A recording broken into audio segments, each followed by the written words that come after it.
এই মুহূর্তে জানা যাচ্ছে যে গত দুদিন ধরে চলতে থাকা সিবিআই তদন্ত আজ শেষ হয়ে গেছে, আর মিস আয়েশা কিছুক্ষণের মধ্যে পৌঁছে যাবেন তার নিজের এই বাড়িতে। এমনটা মনে করা হচ্ছে যে এই হাই প্রোফাইল কেসে মিস আয়েশা সিবিআই এর জন্য সাক্ষী দিতে রাজি হয়েছেন, তাই ওনাকে ক্ষমা করে দেওয়া হচ্ছে আর ছেড়ে দেওয়া হচ্ছে।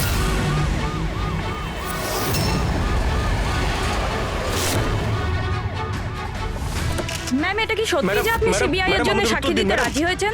ম্যাম, পুলিশ আপনাকে নিজের থেকে সিকিউরিটি দিচ্ছে নাকি সিবিআই? ম্যাম, এটা কি সত্যি যে আপনার কাছে উপযুক্ত প্রমাণ আছে? আপনি কোর্টে সাক্ষী দিতে চলেছেন? ম্যাম, সত্যি ইনি হলেন মিস আয়েশা, যিনি এত কড়া নিরাপত্তার মধ্যে নিজের বাড়ির ভিতরে ঢুকে গেলেন কোনো প্রশ্নের উত্তর না দিয়ে।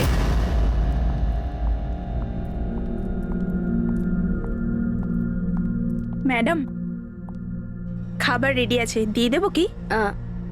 না, আমার খিদে নেই। তুমি একটা কাজ করো, ওনাদের খেতে দিয়ে দাও। হ্যাঁ ম্যাডাম। আমার খুব ভয় করছে। এ কি কথা বলছেন আপনি? কিসের ভয় পাচ্ছেন? ওরা যদি আমাকে মেরে ফেলার চেষ্টা করে? ম্যাডাম, আপনার কিচ্ছু হবে না। আপনার সুরক্ষার জন্যই আমরা আপনার সাথে আছি। আমি একটা কাজ করছি, প্রথমে উপরে গিয়ে আপনার রুমটা চেক করছি।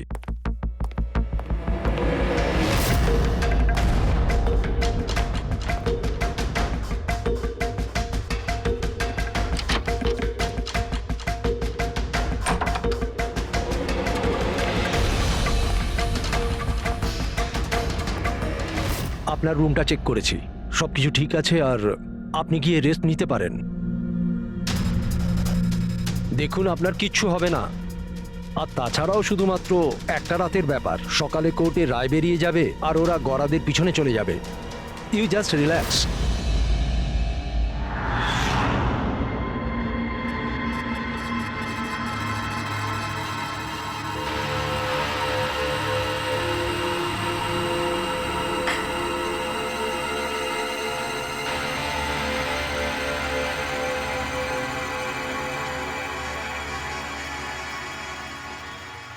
ম্যাডামকে সুরক্ষিত রাখা আমাদের সকলের দায়িত্ব। ওপর থেকে স্ট্রিক্টলি অর্ডার আছে, তাই সারা রাত সাবধানে থেকো। Okay, sir. ঠিক আছে? খাওয়া শেষ হলে নিজের নিজের পজিশন নিয়ে নিও।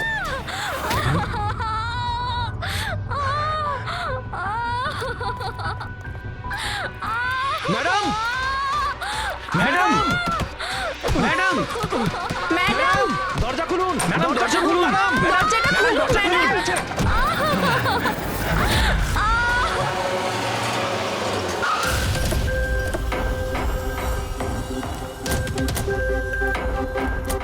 স্যার, এক মিনিট। স্যার, জানা যাচ্ছে কোনো দুর্ঘটনা ঘটে গেছে। আপনি বলতে পারবেন এই বাড়িতে ঠিক কি হয়েছে? স্যার এই কেসটা তো সিবিআই এর কাছে ছিল, তাহলে কি সিআইডি কে হ্যান্ড ওভার করে দেওয়া হলো? দেখুন, এখানে একটা মার্ডার হয়েছে বলেই আমরা এখানে এসেছি। এর থেকে বেশি কিছুই বলতে পারবো না, পরে কথা বলছি। হ্যাঁ স্যার, আর ভেতরে আসার জন্য আমাদের দরজা ভাঙতে হয়েছিল। ঠিক আছে, আপনারা এখন আসুন, প্রয়োজন পড়লে আবার ডেকে নিচ্ছি। Okay sir. রুমের ভিতরে কেউই আসেনি, কিন্তু রুমটা চেক করতেই কনস্টেবলই এসেছিল। পুরবি একটা কাজ করো, এদের সবার ব্যাকগ্রাউন্ড চেক করো। ততক্ষণে আমরা জানার চেষ্টা করি যে ব্যাপারটা কি। এত মিডিয়া, সিবিআই এর কেস, এতগুলো সিকিউরিটি, কি কারণে? অ্যাকচুয়ালি আয়েশা খুব বড় খেলোয়াড় ছিল, লাইক এজেন্ট। যে ধরনের এজেন্ট দুটো পার্টির মধ্যে ডিল করিয়ে মাঝখান থেকে ভালো কমিশন নিয়ে সরে যায়। শুধু এটা ধরে নিন যে আয়েশাও এই ধরনেরই এজেন্ট ছিল, কিন্তু টপ লেভেলে। ওর সমস্ত ডিলগুলি লাখ আর কোটি টাকার উপরেই হতো, আর সব কটাই ছিল একেবারে বেআইনি। আমাদের কাছে এসব কিছুরই প্রমাণ ছিল, আমরা ওকে অ্যারেস্টও করেছিলাম। কিন্তু ও হঠাৎ করে রাত সাক্ষী হয়ে গেল। ও নিজের মুক্তির বিনিময়ে 3 জন বড় ব্যবসাদারের দুর্নীতির বিরুদ্ধে আমাদের হাতে সব প্রমাণগুলো দিত। আজ কোর্টে শুনানি ছিল, কিন্তু কাল রাতেই ওর মার্ডার হয়ে যায়। 3 জন বড় বিজনেসম্যান, এরা কারা? ভিকি, রাহুল, কুমার। এই 3 জনের কাছেই পয়সা আর পাওয়ার যথেষ্ট আছে, যা খুশি করতে পারে। আর যে প্রমাণগুলো আয়েশার কাছে ছিল, আয়েশার কাছে কিছু টেপ ছিল, এই 3 জন বিজনেসম্যানের বেআইনি কাজের কিছু ভিডিও ফুটেজ।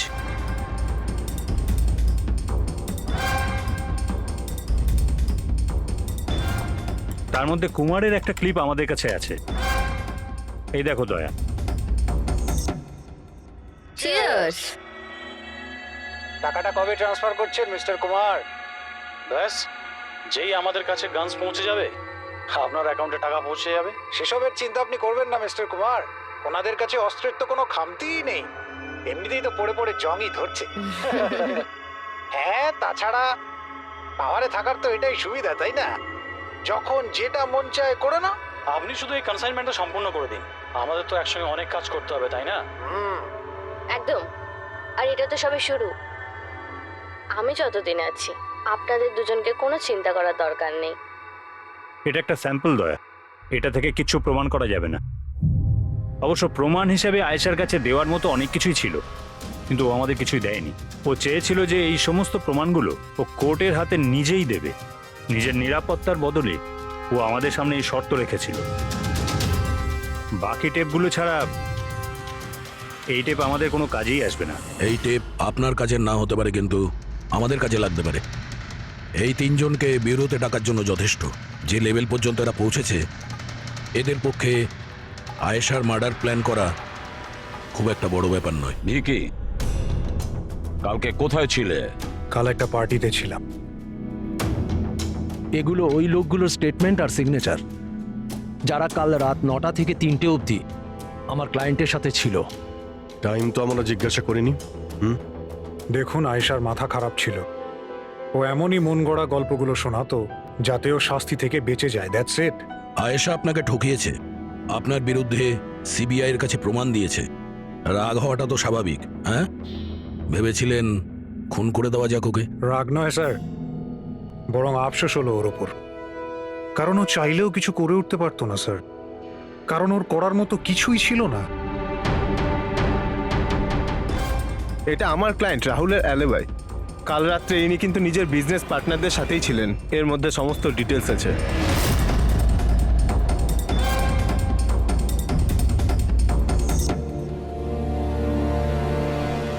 আমার মনে হয় না যে আপনাদের কিছু জানার আছে বলে।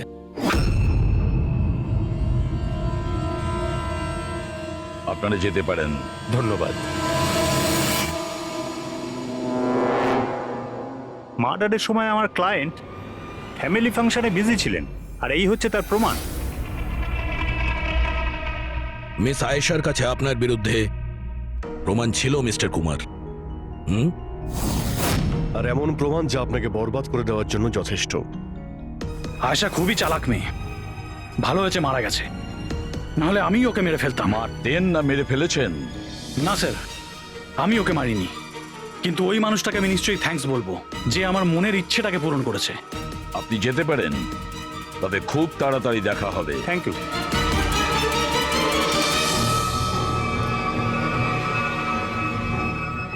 আপাতত আমরা কাউকেই অ্যারেস্ট করতে পারবো না। এখানে সবারই কোনো না কোনো কারণ আছে। স্যার, হ্যাঁ স্যার, স্যার একটা কথা জানা গেছে।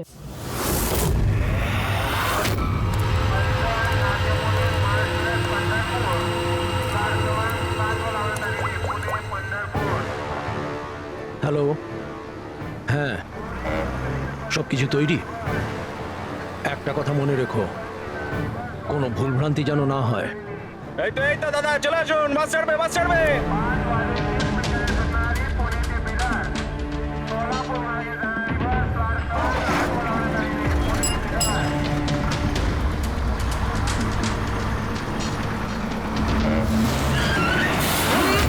চাপ বাবা। আরে দাদা, কি হলো? বাস দাঁড়ালো কেন? আরে বাসের সামনে কেউ গাড়ি দাঁড় করিয়ে দিয়েছে দাদা। মাঝ রাস্তায়?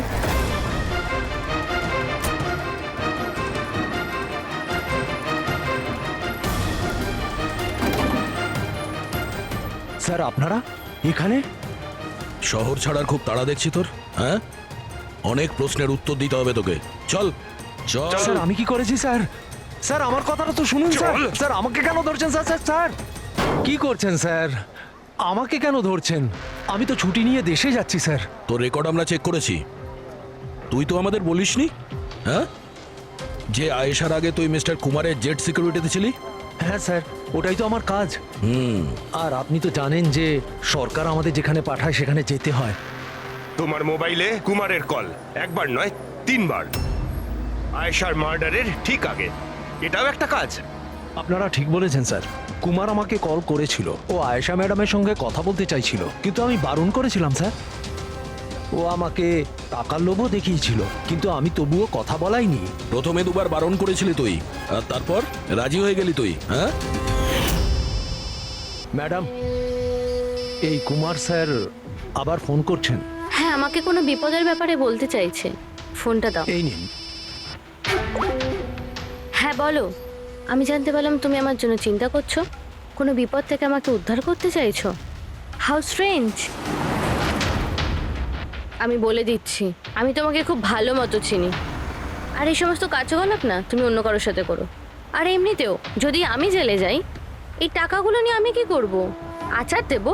এই টাকাটা না তুমি তোমার কাছেই রাখো, এটা তোমারই সাহায্যে লাগবে। কোনো দরকার নেই এই ফোনটা আমাকে দেওয়ার। আমার সাথে গেম খেলার চেষ্টা করে যাচ্ছে, আর তুমি ওকে সাহায্য করছো।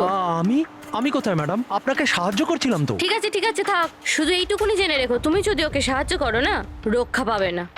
আমি সিবিআই কে বলে দেবো, যদি আমার কিছু হয় তাহলে সবার প্রথমে তোমাকেই অ্যারেস্ট করবে। তুই গেছিলি না আয়েশার ঘরে ঠিক ও রুমে ঢোকার আগে? ওর বিউটি ক্রিমটাকে অ্যাসিড ক্রিমে বদলাতে খুব বেশি সময় লাগেনি নিশ্চয়ই, তাই না? এ আপনি কি বলছেন স্যার? আমার কথা বিশ্বাস করুন, আমি সত্যি বলছি। যদি তুই সত্যি কথাও বলিস না, তাহলেও এই কেস যতক্ষণ না সলভ হচ্ছে তুই আমাদের হেফাজতে থাকবি, বুঝলি? এখন চল, নিয়ে চল ওকে, চল চল। আরে স্যার স্যার স্যার আমি কিছু করিনি স্যার, ছেড়ে দিন স্যার, প্লিজ স্যার। হ্যাঁ পুরবি, বলো। স্যার, ওই ফুটেজটা যেটা ও সিবিআই কে পাঠিয়েছে, সেটা ওই ঘর থেকেই শুট করা হয়েছে যেখানে ওর খুন হয়েছিল।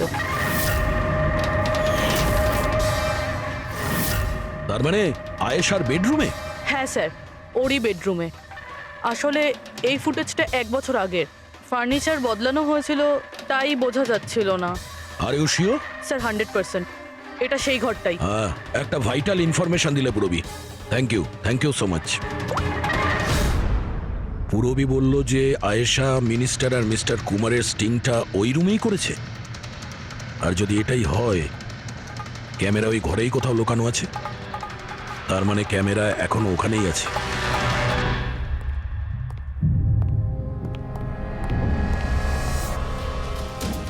রুম তো এটাই।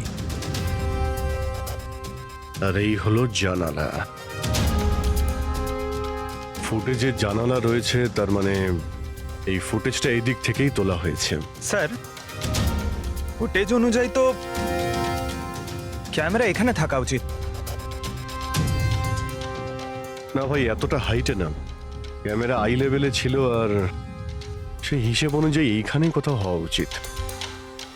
আচ্ছা, ওই আয়নার ভিতরে নেই তো? আরে ওই যে আয়নাগুলো থাকে না, যার একদিকে দেখা যায় আর একদিকে দেখা যায় না। ভাই তাহলে তো জানতেই পারা যাবে। কি করে স্যার? তুমি ওই ফিঙ্গার নেল টেস্টের কথা শোনোনি? যে কোনো অচেনা জায়গাতে বা ট্রায়াল রুমে ড্রেস চেঞ্জ করার আগে এই টেস্ট করে নেওয়া উচিত, ফিঙ্গার নেল টেস্ট। তোমার যে নখ রয়েছে সেটা তুমি কাঁচের মধ্যে লাগাও, আর তোমার রিফ্লেকশনে যে নখ আছে আর তোমার যে নখ রয়েছে তার মধ্যে যদি গ্যাপ থাকে তাহলে সেটা আসল, আর যদি গ্যাপ না থাকে তাহলে সেটা নকল ওয়ান ওয়ে। যেমন এই মিররটা, এটা ওয়ান ওয়ে মিরর। যদি মিররটা ওয়ান ওয়ে হয় তাহলে তো এর পেছনে জায়গা থাকার কথা।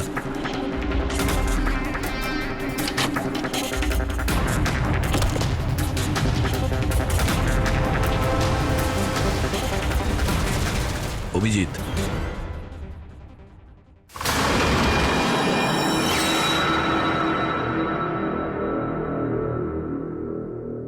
এখানে তো পুরো ফিল্মের সেটআপ লাগানো রয়েছে।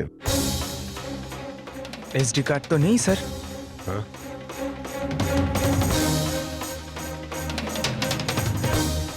লকার খালি।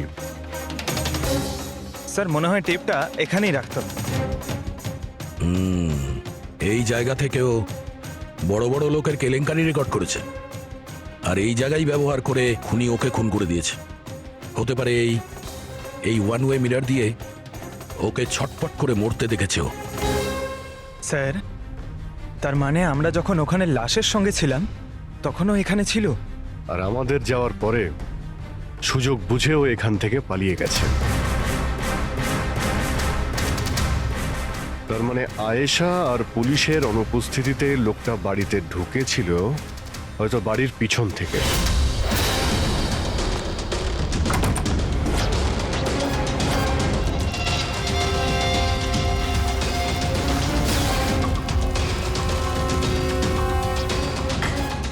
ও আয়েশার বিউটি ক্রিমটাকে সরিয়ে বিষাক্ত ক্রিমটা রেখে দেয় আর তারপর ভিতরে ঢুকে বসে থাকে। তার মানে ও চোখের সামনে আয়েশা ওই ক্রিমটা লাগিয়েছে আর একটু বাদে ছটফট করতে করতে মরে গেছে। তারপর পুলিশ আর রাখি এখানে আসে, তখনও ভেতরে ছিল। তারপর আমরা এখানে এসেছি, তখনও ও ভেতরে ছিল। তারপর রাত্রে সুযোগ পেতেই ও টেপগুলো নিয়ে এখান থেকে পালিয়ে গেছে, মনে হচ্ছে ওই রাস্তা দিয়েই। কিন্তু স্যার মেইন গেটে তো পুলিশ দাঁড়িয়ে ছিল, ও মনে হয় পেছন থেকেই পালিয়েছে। এমন তো কিছু নয় স্যার, কিন্তু হ্যাঁ স্যার, প্রায় ধরুন মাঝরাতের দিকে গাড়ির চাকার এরকমই একটা আওয়াজ শুনতে পেয়েছিলাম। শব্দটা কোথা থেকে হয়েছিল মনে আছে তোমার? এই তো স্যার, এই পেছনের দিক থেকে, কিন্তু একবারই পেয়েছিলাম স্যার, আর দ্বিতীয়বার শুনিনি স্যার। ঠিক আছে, থ্যাংক ইউ।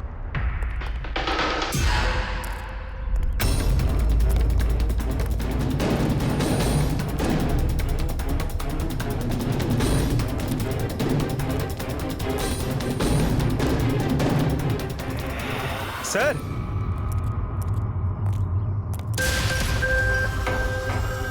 স্যার টায়ারের ঘষার চিহ্ন তো রয়েছে এখানে, দেখতে পাচ্ছ এখানে এই তেল আর জল পড়ে আছে। মনে হচ্ছে এসি চালিয়ে গাড়ি এখানে অনেকক্ষণ দাঁড়িয়েছিল। আর তারপর গাড়ি এখান থেকে বেরিয়ে গেছে। ওই কনস্টেবল এই গাড়িরই টায়ারের আওয়াজ শুনেছিল। যদি গাড়িটা এখানে অপেক্ষা করেই থাকে তাহলে হঠাৎ এমন কি হলো যে তাড়াহুড়ো করে চলে গেল? স্যার মনে হয় কেউ দেখে ফেলেছিল, ওই জন্য ভয়তে পালিয়ে গেছো। পয়েন্ট আছে। এখানে আশপাশটা জিজ্ঞাসা করে দেখি।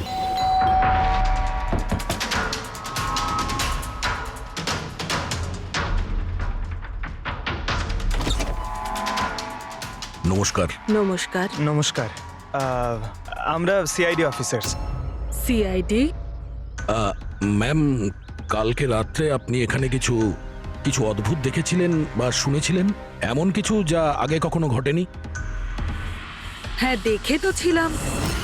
অনেক রাত পর্যন্ত আমি ঘুমোতে পারিনি। আর রাতে আমি দেখলাম বাড়ির সামনে একটা বড় গাড়ি পার্ক করা আছে, কিন্তু ওটা আমাদের সোসাইটির কারণ নয়। অনেক রাত পর্যন্ত গাড়িটা কিন্তু ওখানেই ছিল। কোন গাড়ি ছিল আপনার মনে আছে কিছু? দেখুন, গাড়ির ব্যাপারে তো আমি বিশেষ কিছু তো জানি না, কিন্তু ওটা HX9 ছিল, কারণ আমার ছেলের কাছেও ওই একই গাড়ি আছে। I see. আরো একটা কথা, যতক্ষণ ওই গাড়িটা ওখানে দাঁড়িয়ে ছিল না, গাড়ির ইঞ্জিনটা চালুই ছিল আর ভিতরে একজন বসেও ছিল। আমি এটা দেখছিলাম আর তখনই ওখানে কাউকে একটা আসতে দেখলাম আমাদের আয়েশার বাড়ির দিক থেকে। ওর হাতে কিন্তু একটা ব্যাগও ছিল। আরে এই যে, কে ওখানে? গাড়িটা তো চলে গেল, কিন্তু এটা বুঝতে পারলাম না যে ওরা কারা ছিল, কেন এসেছিল, আর ওরা আয়েশার বাড়িতেই বা কি করছিল। Thank you ma'am, thank you very much. Thank you. Sir তার মানে খুনির সঙ্গে আর একটা লোক ছিল যে গাড়িতে বসে অপেক্ষা করছিল। লাখ টাকার গাড়ি ছিল। কি মনে হচ্ছে কে হতে পারে? সন্দেহের তালিকা এখন ওই তিনজনই রয়েছে। আরটিও থেকে খোঁজ নিয়ে দেখি এই গাড়িটা এই তিনজনের মধ্যে কার কাছে রয়েছে। স্যার, এই ধরনের দামি গাড়ি তিনজনের কাছে আছে। কি? হ্যাঁ স্যার, খুবই শৌখিন লোক, এক একজনের কাছে অনেক গাড়ি আছে। তাহলে এই তিনজনের মধ্যে ওই গাড়িটা কার আছে কি করে জানতে পারবো? তাও সিচুয়েশন অনুযায়ী খুনি এই তিনজনের মধ্যে কেউ মনে হচ্ছে। না স্যার, আমরা তিনজন এই খুনের ব্যাপারে কিচ্ছু জানি না। আপনারা এখানে কেন? স্যার, আয়েশা জীবনকালে তো আমাদের বাঁচা দুষ্কর করেই দিয়েছিল, এখন মরার পরেও আমাদের বাঁচা দুষ্কর করে দিচ্ছে। তার মানে? স্যার, আয়েশার খুনি ও আমাদের প্রত্যেককে ফোন করে 25 কোটি টাকা করে চেয়েছে, তাও আবার 24 ঘন্টার মধ্যে। আর হুমকি দিয়েছে আমরা যদি না দিই তাহলে ও আমাদের টেপ লিক করে দেবে। এর মানে হচ্ছে আমাদের মার্ডারের সঙ্গে কোনো সম্পর্ক নেই। ওই গলাটাকে চিনতে পেরেছেন? না স্যার, আমি চিনতে পারিনি। আপনারা শুনে নিন, আমি কলটা রেকর্ড করেছি। আয়েশাকে আমি খুন করেছি, আর ওই টেপসগুলো আমার কাছেই আছে। ওই টেপসগুলোর মধ্যে যা প্রমাণ আছে তোমাদেরকে সারা জীবন জেলে রাখার জন্য যথেষ্ট। 24 ঘন্টার মধ্যে কেম্যান ল্যান্ড ব্যাংকের অ্যাকাউন্ট নাম্বার 23122-তে 25 কোটি টাকা জমা করে দিন, না হলে এই প্রমাণটা পুরো দুনিয়া দেখবে। তোমাদের কাছে 24 ঘন্টা আছে, ভেবে নাও কি করবে। ওকে ট্রেস করো, দেখো কোথা থেকে ফোন এসেছে, কে ফোন করেছিল, দেখো কোনো ডিটেলস পাওয়া যায় কিনা। ওই যে ও অ্যাকাউন্ট নাম্বার দিয়েছে, ওটা দিয়ে হয়তো জানা যেতে পারে। না, ইন্টারন্যাশনাল ব্যাংক স্যার, কোনো ডিটেল দেবে না ওরা। হ্যাঁ, কথাটা ঠিকই। স্যার, হ্যাঁ, ইন্টারন্যাশনাল কল, প্রেস করতে পারছি না। তার মানে কিছুই হবে না? ওই বদমাসকে 25 কোটি টাকা দিতেই হবে? না, কেন দেবেন 25 কোটি টাকা ওই বদমাশ লোকটাকে? হ্যাঁ, আর কেন দেবেন যেখানে আপনারা কিছু করেননি? না কোনো ঘুষ দিয়েছেন আপনারা, না কোনো বেআইনি কাজ করেছেন। তাহলে আপনাদের বিরুদ্ধে ওই টেপে তো কিছুই থাকবে না। হ্যাঁ, যদি আপনারা কিছু করে থাকেন তাহলে। আরে এটা কি বলছেন স্যার? আমরা কিচ্ছু করিনি, আমরা ইনোসেন্ট, আমরা নির্দোষ। আপনি তো অযথাই আমাদের ওপর। আশ্চর্য তো। এনিওয়ে, থ্যাংক ইউ, আমরা নিজেরা সামলে নেব। চলো।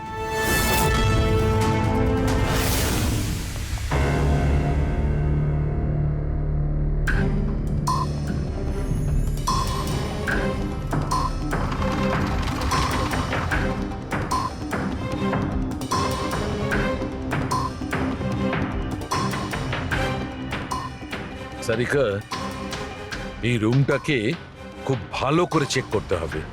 খনি এখানে ঘন্টার পর ঘন্টা ছিল, তার মানে এখানে কোনো না কোনো জিনিস নিশ্চয়ই পাবো আমরা, যেটা দিয়ে ওর ডিএনএ টেস্ট করা সম্ভব। ওর চুল, ওর নখ, যা কিছু।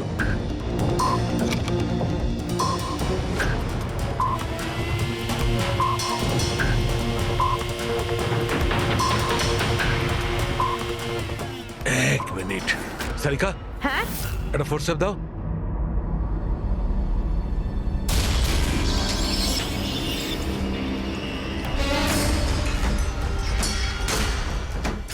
মাই গড, সারিকা এই দেখো। Contact lenses. Yes, contact lens. কিন্তু কিন্তু আয়েশার চোখ তো একদম ঠিক ছিল। আমি নিজেও রিপোর্টস চেক করেছি, না ও চশমা পরতো আর না কন্ট্যাক্ট লেন্স। তবে এই কন্ট্যাক্ট লেন্সটা কার হতে পারে? খনির? না না, খনির হতে পারে না। একটা চোখের কন্ট্যাক্ট লেন্স খুলে যাবে আর কেউ জানতে পারবে না, এটা ইম্পসিবল। দেখান তো একটু।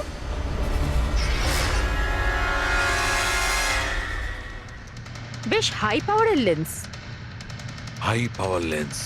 কিছু তো আছে এই রুমে। একে তো এই ঘরটা চারিদিক থেকে বন্ধ, কোনো জানলা নেই, কোনো ভেন্টিলেটর নেই।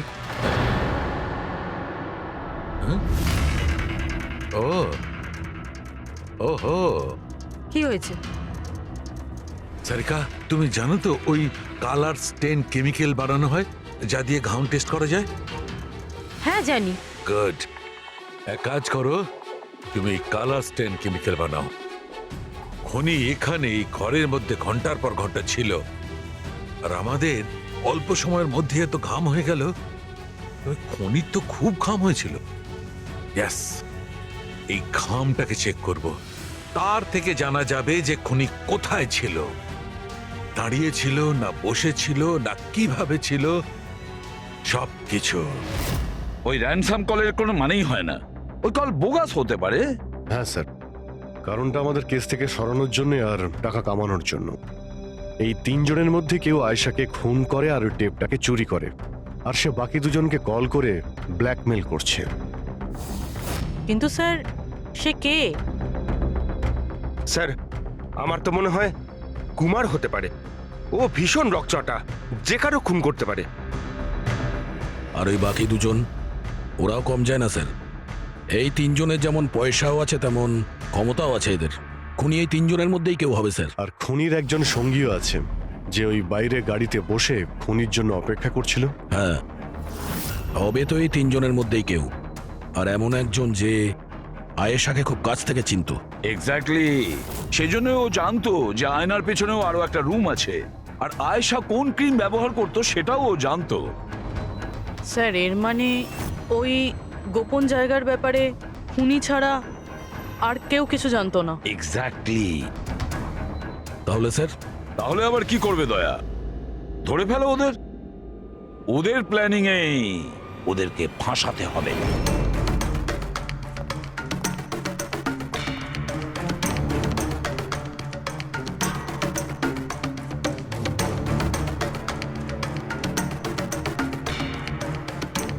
আমাদেরকে এখানে কেন ডাকলো? কোনো আইডিয়া? হয়তো জিজ্ঞেস করার জন্য ডেকেছে খুনিকে টাকা দিয়েছে কি দিইনি। তাহলে তোমরা দুজন কি টাকা দেবে? তোমাদের কি মনে হয় টাকা দেওয়া ছাড়া আর কোনো উপায় আছে? তা তুমি কি করতে চলেছো ভিকি? দেবে টাকা? দেখো, টেপের ব্যাপারে তো কিছু বলতে পারছি না, আর তাছাড়া আমি কোনো বেআইনি কাজ করিনি, এই জন্য টাকা দেওয়ার তো কোনো প্রশ্নই আসে না। সরি, আমি টাকা দিচ্ছি না। ও কাম অন ম্যান, এত ঢং করার কি আছে?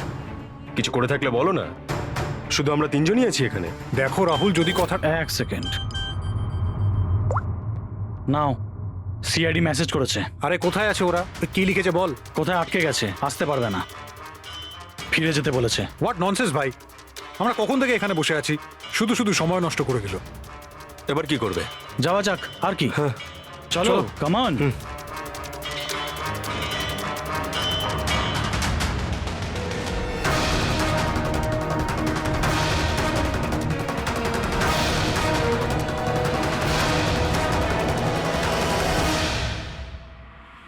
এই সে।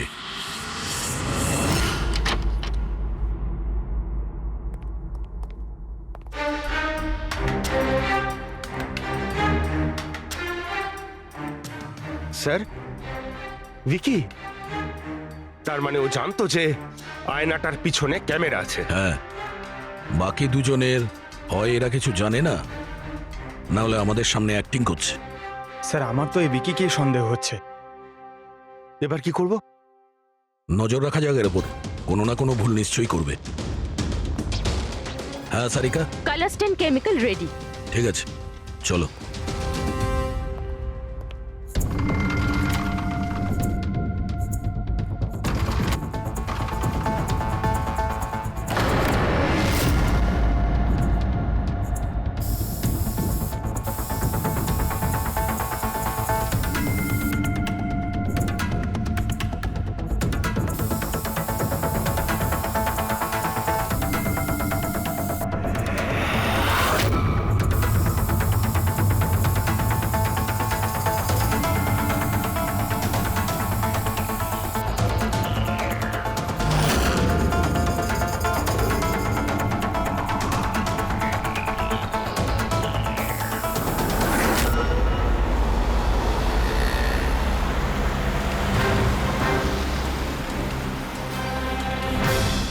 আরে স্যারও যাচ্ছেটা কোথায়? আরে কোথায় আর যাবে পঙ্কজ, বন্ধুদের সাথেই দেখা করতে যাচ্ছে, আবার কি?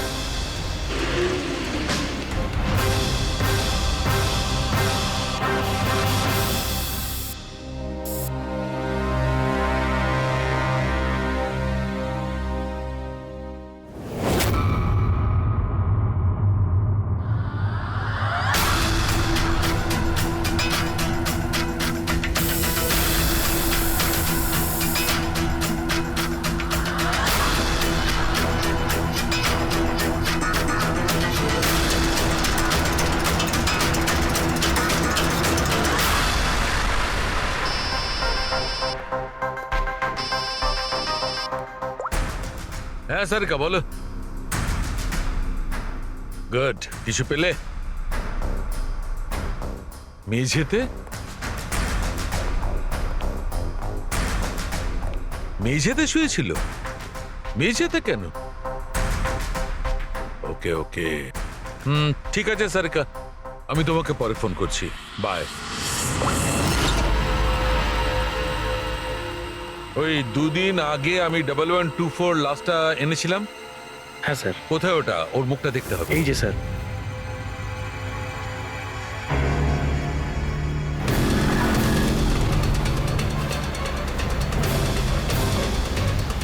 এই জানতে পারেনি তো যে আমরা ওকে ফলো করছি?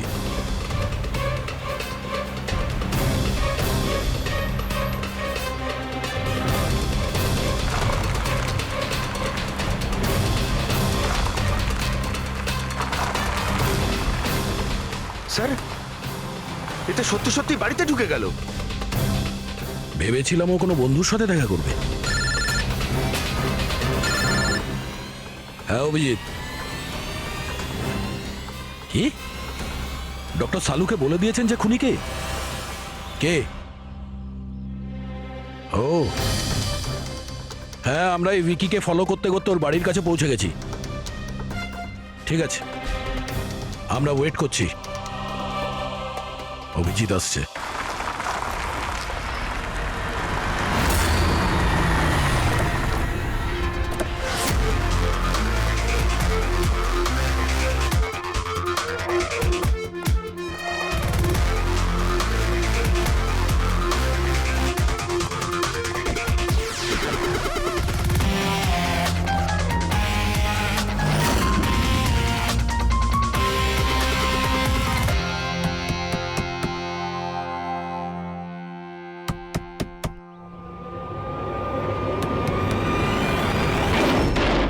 এক মিনিট এটা কি করছেন আপনারা? আরে এটা কোনো ভদ্রতা হলো কারো বাড়ির ভিতরে ঢোকা? একদম বাজে কথা বলবে না। আমরা সত্যিটা জেনে গেছি। কোথায় লুকিয়ে রেখেছো ওকে? দেখুন, আপনি আমার কথা শুনুন, আপনার কোথাও ভুল হচ্ছে। আমি কিচ্ছু করিনি। আমি না আয়েশাকে খুন করেছি আর না এখানে কাউকে লুকিয়ে রেখেছি। আমরা কখন বললাম যে তুমি আয়েশার খুন করেছো? হ্যাঁ, একেই বলে চোরের নজর বোচকার দিকে। দেখুন, আমার কথাটা বোঝার চেষ্টা করুন। আপনারা আমার কথাটা শুনুন। আপনারা আমার কথা কেন শুনছেন না? হ্যালো, আপনারা এইভাবে ভিতরে ঢুকতে পারেন না।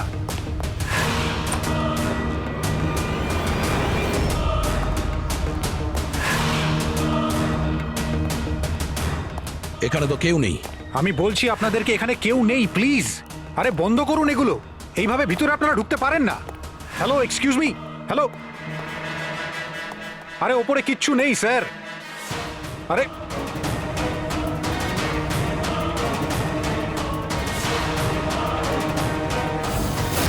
প্লিজ দেখুন, এখানে কিচ্ছু নেই, কেউ নেই এখানে।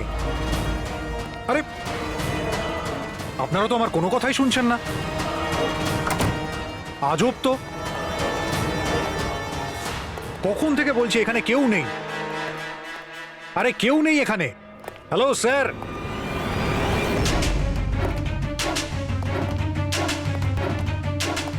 দেখুন আমার কথাটা শুনুন প্লিজ। শুনুন, দেখুন দেখুন আমি আপনাকে বলছি আমি আয়েশাকে খুন করিনি। প্লিজ আমার কথাটা বোঝার চেষ্টা করুন। আমি সত্যি বলছি। আমরা জানি যে তুমি আয়েশাকে খুন করোনি। তাহলে আপনারা এখানে কি খুঁজছেন? 1 মিনিট, সব জানতে পারবে।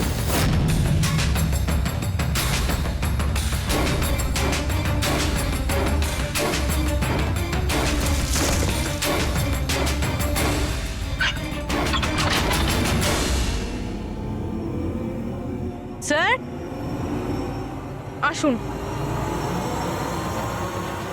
আয়েশা দেবী, আপনার খেলা শেষ, চলে আসুন।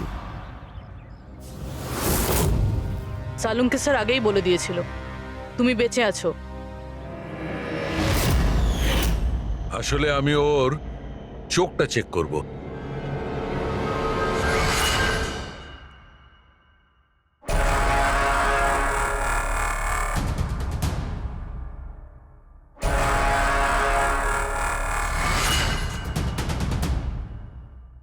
আমি যেটা ভেবেছিলাম সেটাই ঠিক। তুমি আসলে আয়েশা হতেই পারো না। তুমি তো সে যাকে ঘরের মধ্যে বেঁধে রাখা হয়েছিল। অন্য কোনো মেয়েকে আয়েশা বানিয়ে নির্মমভাবে ওকে হত্যা করেছো। কে ছিল ওই মেয়েটা? কি শত্রুতা কি ছিল ওর সঙ্গে? ওর সাথে কোনো শত্রুতা ছিল না। আমি শুধু আমার জীবনটাকে বাঁচাতে চেয়েছিলাম। আমি খুব ভালো করে জানতাম যে সিবিআইকে সাক্ষী দেবার পরেও আমি সুরক্ষিত থাকবো না। এই তিনজনেই কিন্তু খুব ডেঞ্জারাস। ওরা আমাকে ঠিক খুঁজে বের করে নিত, আর আমি ভয় পেয়ে বেঁচে থাকতে পারতাম না। তাই আমার সামনে একটাই রাস্তা ছিল, নিজের মরে যাওয়ার মিথ্যে অভিনয় করে সারাটা জীবনের মতো উধাও হয়ে যাওয়া। এই পরিকল্পনাটা আমরা দুজনে মিলে বানিয়েছিলাম। ওই মেয়েটা একটা স্ট্রাগলিং অ্যাক্ট্রেস ছিল। ওকে আমরা ইন্টারনেটের কোনো অনলাইন কাস্টিং এজেন্সি থেকে খুঁজে বার করেছি। রিয়া নাম ছিল ওর। ওকে এই জন্যই সিলেক্ট করেছিলাম কারণ ওর হাইট, ওয়েট সব কিছুই আয়েশার মতো ছিল। আমরা ওকে মিথ্যে মিটিংয়ের অজুহাতে বাড়িতে ডাকি। আর ওকে অজ্ঞান করে দিই, আর ওকে বেঁধে ওই গুপ্ত রুমে রেখে দিই।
তোমার প্ল্যান তো কার্যকরী হয়েছিল, তাহলে ফোন করে টাকা চাওয়ার নাটক কেন করলে? আমরা ভাবলাম যে আপনাদের এই তিনজনের থেকে মনোযোগ সরে যাবে, আর আমরা টাকাও পেয়ে যাব নতুন জীবন শুরু করার জন্য। প্রয়োজনের থেকে বেশি চালাকি আর লোভ তোমাদের নিজেদের জালেই ফাঁসিয়ে দিয়েছে। চিন্তা করো না, তোমাদের জীবন নতুন করে শুরু হবে, কিন্তু সেটা জেলে।